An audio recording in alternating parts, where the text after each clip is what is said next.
The river boils with bodies, and a hippo mother pushes into the shallows with her calf tight to her flank. Ahead, the bend is crowded with crocodiles, row on row, eyes and ridges breaking the surface like wet stone. Adult hippos are seldom attacked. Mass, hide, and sudden force keep most predators cautious. But a calf is different. Smaller lungs, softer skin, slower turns. Every crocodile here can read that weakness. She chooses this crossing for reasons that matter. The far bank holds a nursery lagoon, shallow and warm. Hippos follow routes like roads in mud, and habit brings her here, even when the water turns brown with silt. Crocodiles at the front rank slide aside. She uses her shoulders like a moving gate, swinging and shoving, cutting a narrow corridor where bodies press back, then fold. The calf rises often, touches her skin, breathes, then tucks under. Bodies level, tails loaded, eyes forward. One tests the margin with a slow lean, then another tracks the space between mother and calf. She sweeps her head, pushes again, and the water heaves. They prefer certainty over courage, and they wait for a gap. She will not give it. The calf stays close, almost pressed to her thigh. More crocodiles arrive, drawn by disturbance and the faint distress calls of a young mouth learning the river's dark taste. Ridges and swirls rise all around. She opens her mouth in a wide threat gape. Tusks shine, jaws hinge, breath roars. Current deepens near mid-channel. Now they change tactics. They aim for space, not flesh.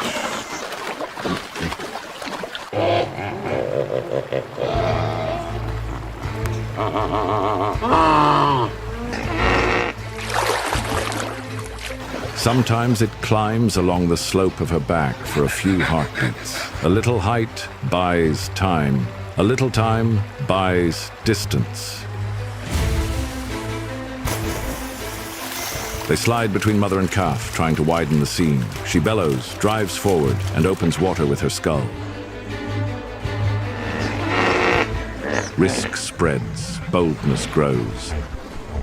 The mother rams again and again. She churns the bed, lifts bodies, snaps and roars, and the sound carries to the far reeds, but she cannot block every line at once. Teeth scrape skin without purchase. The youngster slips free, and the mother slams down with her chest. The attacker rolls and retreats, bone on bone, then a splash. Mass breaks angles. The line reforms. The second strike comes low and fast. The calf jerks, vanishes in a boil of silt, and the mother spins with explosive force.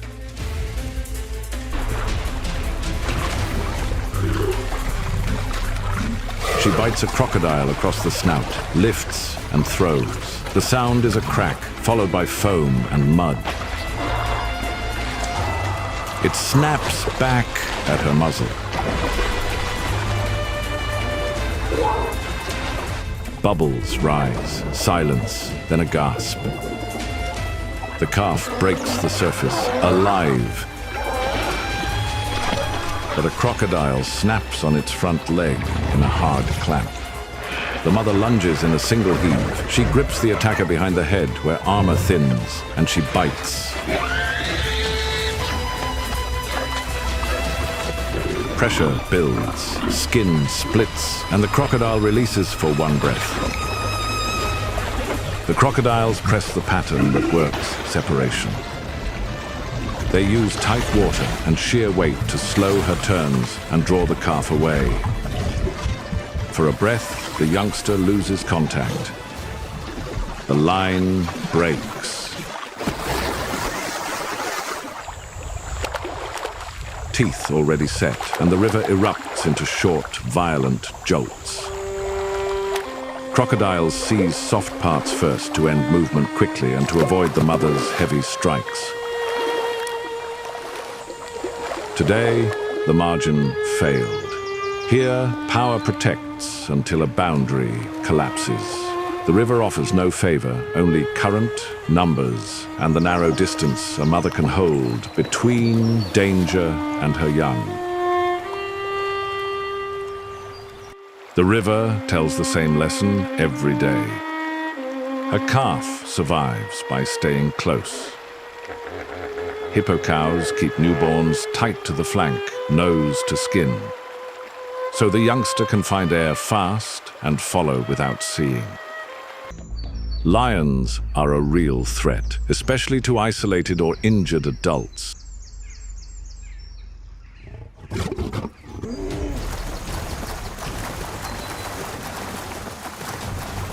The answer is depth. A quick pivot and a direct drive into deep water end most attempts. In channels, mass and bite rule, lions avoid the risk. Keep water within a few strides, avoid narrow ledges, and hold position in depth. This is how hippos shut down a pride's advance. Underwater is safety. Lions stop at the edge. They can swim, but they do not fight here.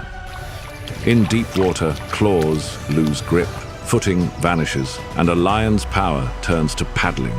Their advantage is on firm ground, not in a channel that robs leverage with every kick. The hippos rule this domain. Any predator standing chest deep learns it quickly. Hold the shore or be driven from it. When rain fails, rivers fall into pieces. Pools pinch into beads on a string. Side channels vanish. Clay pans harden at the edges and liquefy in the middle. Hippos gather in hundreds, pressed nose to rump in troughs of black mud. Breathing becomes an act of crowd management.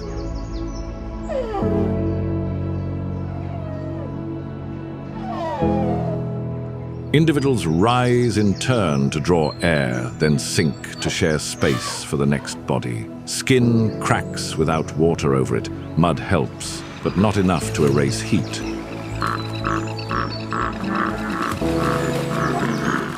The red secretion slicks across backs and ears, catching dust and flies. Cows with small calves try to hold outer lanes where a quick retreat to water is still possible. Disease spreads faster in crowded holes.